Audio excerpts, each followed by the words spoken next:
दोस्तों बहुत बहुत स्वागत है आप सभी का एक बार फिर से। जी हाँ दोस्तों, आज पूरे दिन की कई महत्वपूर्ण और बड़ी खबरें निकलकर सामने आ रही हैं। जानेंगे सभी खबरों को विस्तार से। तो दोस्तों खबरों में आगे बढ़ने से पहले वीडियो को एक प्यार भरा लाइक जरूर कर दें और ताजा खबरों को जानने के लिए चैनल को सब्सक्राइब भी जरूर कर लें। तो देखते हैं पहली बड़ी खबर क्या निकल कर आ रही है। दोस्तों आज की पहली बड़ी खबर निकल कर आ रही है। आपको बता दें कि मुख्यमंत्रियों के साथ बैठक में बोले पीएम नरेंद्र मोदी, 16 जनवरी से भारत में दुनिया का सबसे बड़ा टीकाकरण अभियान। जी हां, आपको बता दें कि प्रधानमंत्री नरेंद्र मोदी कोरोना वायरस टीकाकरण को लेकर सभी राज्यों के मुख्यमंत्रियों के साथ बैठक कर रहे हैं। पीएम मोदी और मुख्यमंत्रियों के बीच ये बैठक वीडियो कॉन्फ्रेंसिंग के जरिए हो रही है। मुख्यमंत्रियों के साथ बैठक में प्रधानमंत्री ने कहा है कि हमारा देश कोरोना के खिलाफ लड़ाई में एक निर्णायक चरण में प्रवेश कर रहा है। ये चरण वैक्सीनेशन का है। 16 जनवरी से हम दुनिया का सबसे बड़ा टीकाकरण अभियान शुरू कर रहे हैं। जी आपको बता दें कि प्रधानमंत्री ने कहा कि हमारी कोशिश सबसे पहले स्वास्थ्य कर्मियों तक कोरोना वैक्सीन पहुंचाने की है, जो देशवासियों के स्वास्थ्य सेवाओं में लगे हुए हैं। इसके साथ साथ जो दूसरे फ्रंट लाइन वर्कर्स हैं, उन्हें भी पहले चरण में टीका लगाया जाएगा। इनमें सैन्य बल, पुलिस और केंद्रीय बल, home guard, disaster management, volunteers, civil defence के जवान, कंटेनमेंट और सर्विलांस से जुड़े कर्मचारी शामिल हैं। पीएम ने कहा कि अलग अलग राज्यों के फ्रंटलाइन वर्कर्स और हेल्थ वर्कर्स की संख्या देखें तो यह करीब 3 करोड़ होती है। ये तय किया गया है कि पहले चरण में इन 3 करोड़ लोगों को वैक्सीन देने में जो खर्च होगा उसे राज्य सरकारों को नहीं देना होगा, उसे भारत सरकार वहन करेगी। नरेंद्र मोदी ने बताया कि दूसरे चरण में 50 वर्ष से ज्यादा आयु के सभी लोगों को और 50 वर्ष से कम आयु के उन बीमार लोगों को जिन्हें संक्रमण का सबसे ज्यादा खतरा है, उन्हें टीका लगाया जाएगा। उन्होंने आगे कहा कि भारत को टीकाकरण का जो अनुभव है, जो दूर सुदूर क्षेत्रों तक पहुंचने की व्यवस्थाएं हैं, वो कोरोना टीकाकरण में बहुत काम आने वाली है। पीएम ने कहा कि इस टीकाकरण अभियान में सबसे अहम उनकी पहचान और मॉनिटरिंग का है, जिनको टीका लगाना है। इसके लिए कोविन नाम का एक डिजिटल प्लेटफॉर्म भी बनाया गया है। और दोस्तों मैं अगली खबर बता दें कि डोनाल्ड ट्रंप को पद से हटाने के लिए संसद में प्रस्ताव पेश, शुरू हुई महाभियोग की कार्यवाही। जी हम बात कर रहे हैं कि अमेरिकी राष्ट्रपति के तौर पर डोनाल्ड ट्रंप के कार्यकाल को अब कुछ दिन ही शेष बचे हैं, लेकिन ऐसी संभावनाएं हैं कि उन्हें समय से पहले पद से हटाया जा सकता है। अमेरिकी कैपिटल बिल्डिंग पर ट्रंप समर्थकों के हिंसक हमलों ने डोनाल्ड ट्रंप की मुश्किलें बढ़ा दी हैं। बता दें कि डेमोक्रेट नेता अब ट्रंप को भी एक भी दिन राष्ट्रपति के तौर पर देखने को तैयार नहीं है। वो चाहते हैं कि राष्ट्रपति ट्रंप जल्द से जल्द ऑफिस खाली करे। डेमोक्रेटिक पार्टी के सदस्यों ने सोमवार को दूसरी बार डोनाल्ड ट्रंप को पद से हटाने की कोशिश की। डेमोक्रेट्स की तरफ से सोमवार को औपचारिक तौर पर राष्ट्रपति डोनाल्ड ट्रंप के खिलाफ आर्टिकल ऑफ इम्पीचमेंट महाभियोग लाया गया है। डेमोक्रेट्स ने संविधान के 25वें संशोधन को लागू करने और अपने कर्तव्यों का निर्वहन करने के लिए आयोग होने के लिए व्हाइट हाउस से ट्रंप को हटाने के लिए उपराष्ट्रपति माइक पेंस के सामने प्रस्ताव पेश किया है। बता दें कि स्पीकर पेलोसी ने कहा था कि सोमवार सुबह हाउस की बैठक में पेंस और ट्रंप के मंत्रिमंडल को 25वां संशोधन लागू करने और ट्रंप को पद से हटाने के लिए सर्वसम्मति से एक प्रस्ताव पारित करने का प्रयास करेगा। पेलोसी ने आगे कहा कि आशा है कि रिपब्लिकन इसका विरोध नहीं करेंगे, लेकिन यदि प्रस्ताव सर्वसम्मति से पारित नहीं होता तो मंगलवार को इस पर सदन में वोटिंग की जाएगी। और वहीं अगली खबर बता दें कि सुप्रीम कोर्ट में सरकार का हलफनामा, कहा नए कृषि कानूनों को वापस लेना उचित नहीं, इन्हें देश भर से मिला है समर्थन। जी हम बात करें कृषि कानूनों पर सुनवाई के तुरंत बाद सरकार ने सुप्रीम कोर्ट में हलफनामा देकर कहा है कि कानून जल्दबाजी में नहीं लाए गए हैं। कृषि कानून 2 दशक से चल रही चर्चाओं का नतीजा है और इन्हें वापस लिया जाना न न्याय संगत है और न ही स्वीकार्य। कृषि एवं किसान कल्याण सचिव की ओर से दिए गए हलफनामे में कहा गया है कि किसानों के मन की हर शंका को दूर करने के लिए केंद्र सरकार ने अपना सर्वश्रेष्ठ प्रयास किया है। इन कानूनों को देश भर से समर्थन मिल रहा है। तो दोस्तों जिस तरीके से देश भर में लगातार किसान आंदोलन चल रहा है, उसमें आप लोगों की क्या राय है, आप अपनी राय कमेंट बॉक्स में जरूर दें। बढ़ते अगली खबर की ओर। और दोस्तों मैं अगली खबर निकल कर आ रही है उत्तर प्रदेश से। जी आपको बता दें कि यूपी में अब एक पाली में खुलेंगे 9वीं से 12वीं तक के स्कूल, 10 से 3 बजे तक चलेगी क्लास। जी आपको बता दें कि यूपी बोर्ड से संबद्ध और अन्य शिक्षा बोर्डों के माध्यमिक स्कूल अब एक ही पाली में संचालित होंगे। यूपी सरकार ने कक्षा 9 से 12 तक के स्कूलों को सुबह 10 से दोपहर बाद 3 बजे तक खोलने का निर्देश दिया है। सभी जिलाधिकारी, DIOS और अन्य अफसरों को इस पर अमल करने का निर्देश दिया गया है। जहां आपको बता दें कि उत्तर प्रदेश में माध्यमिक शिक्षा परिषद यूपी बोर्ड के सचिव दिव्यकांत शुक्ल ने जिला विद्यालय निरीक्षकों से एक ही पाली में स्कूल संचालित करने के लिए सुझाव मांगे थे। ये कदम शीतलहरी और कोरोना वायरस के संक्रमण की दूसरी लहर को देखते हुए उठाया गया था। इससे पहले शासन ने पिछले साल 10 अक्टूबर को निर्देश जारी कर 19 अक्टूबर से प्रदेश के सभी शिक्षा बोर्डों के कक्षा 9 से 12 तक के स्कूलों को 2 पालियों में स्कूल 9 से 12 और दोपहर 12 से 3 तक संचालित करने का कहा गया है, ताकि विद्यार्थियों के बीच शारीरिक दूरी का पालन हो। और दोस्तों मैं अगली खबर निकल कर आ रही है, आपको बता दें कि सीएम केजरीवाल के यूपी मिशन 2020 में जुटे 40 विधायक पंचायत चुनाव के लिए कसी कमर। जी हम बात कर रहे हैं कि दिल्ली की सत्ता में अपने पैर मजबूती से जमाने के बाद आम आदमी पार्टी उत्तर प्रदेश में अपने पैर फैलाने की कवायद में जुट चुकी है। दिल्ली के मुख्यमंत्री अरविंद केजरीवाल की आप पार्टी ने उत्तर प्रदेश विधानसभा चुनाव को टारगेट करते हुए अपने 40 विधायकों की टीम अभी से यूपी के मैदान में उतार दी है। इतना ही नहीं, पार्टी होली के बाद यूपी में एक बड़ी रैली के साथ अरविंद केजरीवाल चुनावी बिगुल फूकेंगे। जी हां, आपको बता दें कि यह घोषणा लंबे समय से ठंडे बस्ते में पड़ी हुई थी। वहीं अब यूपी में 2022 में होने वाले चुनाव से पहले पार्टी ने इसको अमली जामा पहनाना शुरू कर दिया है। अब जिन विधायकों को आपने यूपी के मैदान में चुनाव से पहले उतारा है, वो दिल्ली में यूपी के नाम पर ही अपनी राजनीतिक रोटियां सेकते आए हैं। इन सभी विधायकों को अब यूपी में लोगों से जनसंपर्क बढ़ाने और फिलहाल उन्हें पहला टारगेट पंचायत चुनाव दिया गया है। गौरतलब है कि यूपी में मार्च में पंचायत चुनाव होने वाले हैं, अभी उसी को फोकस किया जा रहा है। पार्टी पंचायत स्तर पर पार्टी के लिए ऐसे उम्मीदवार ढूंढने की कवायद कर रही है जो कि जिताऊ कैंडिडेट हैं। दिल्ली के जिन विधायकों की यूपी में इस अभियान में लगाया गया है, उनमें सोमनाथ भारती, नरेश यादव, अखिलेश पति त्रिपाठी, पवन शर्मा और अजयेश यादव के नाम शामिल हैं।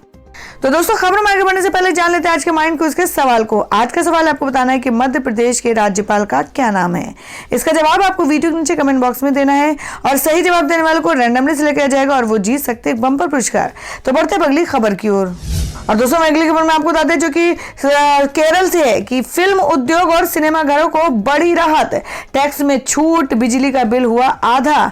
जी हम बात कर रहे हैं कि कोरोना वायरस महामारी के चलते महीनों बंद पड़े सिनेमाघरों को लेकर केरल सरकार ने बड़ी राहत दी है। सोमवार को केरल की पिनाराई विजयन सरकार ने सिनेमाघरों को इस साल मार्च तक मनोरंजन का भुगतान करने से छूट दी है।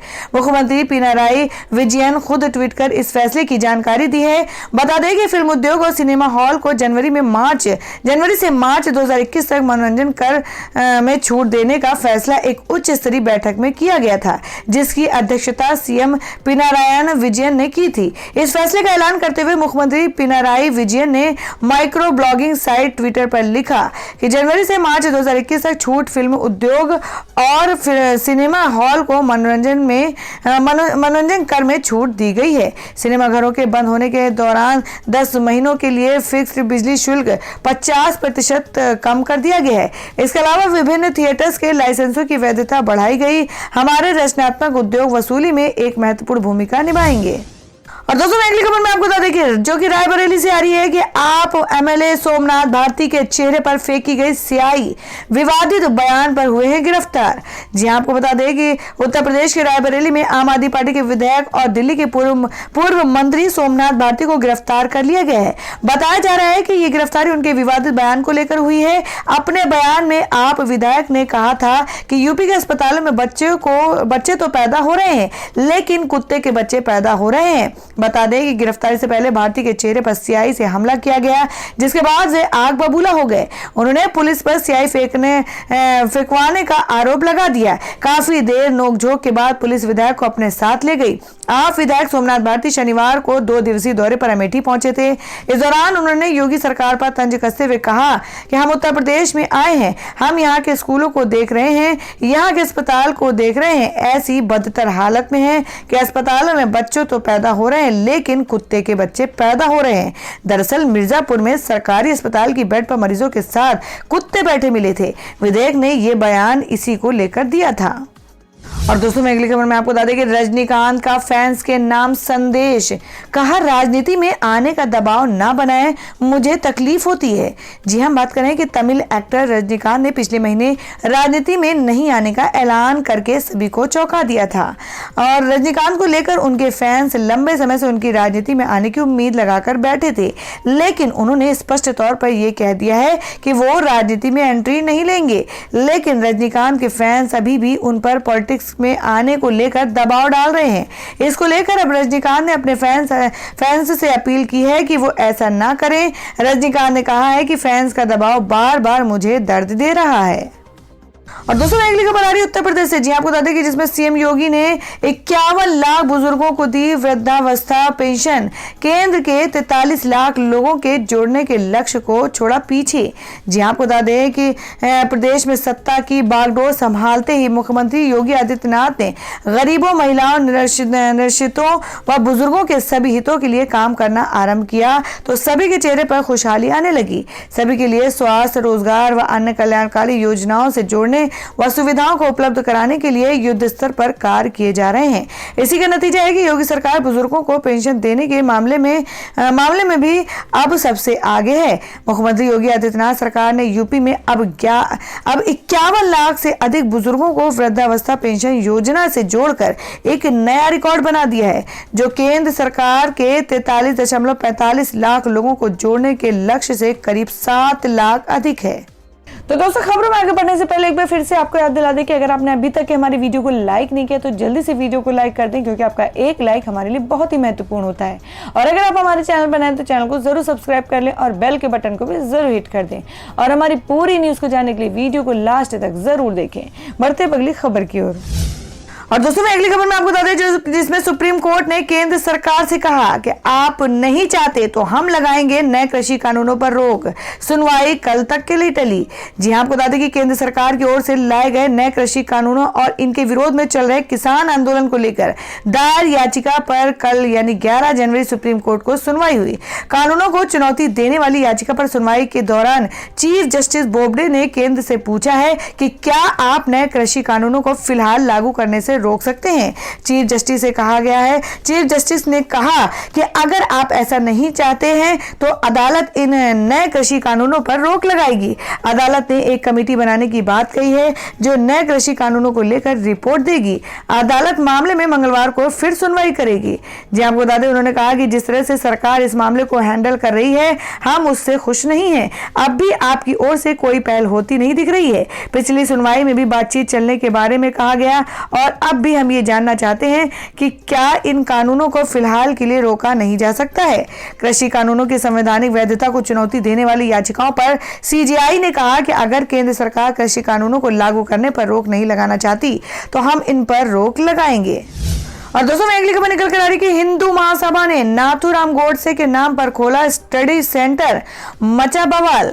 जी आपको बता दें कि हिंदू महासभा ने दौलतगंज स्थित अपने कार्यालय में राष्ट्रपिता महात्मा गांधी की हत्या करने वाले नाथूराम गोडसे के नाम पर स्टडी सेंटर का शुभारंभ किया है, जिसमें वीर सावरकर राष्ट्रीय स्वयंसेवक संघ की स्थापना करने वाले डॉक्टर केशव बलिराम हेडगेवार और श्यामा प्रसाद मुखर्जी के पोस्टर लगाए गए हैं, जिसको लेकर विवाद खड़ा हो गया है। इसी स्टडी सेंटर में चंद्रशेखर और भगत सिंह की भी फोटो नहीं लगी है। इस बारे में बात करते हुए महासभा के वाइस प्रेसिडेंट ने कहा कि यह स्टडी सेंटर युवाओं के लिए खोला गया, जहां उन्हें देशभक्ति, देशभक्त और देश की आजादी के बारे में बताया जाएगा।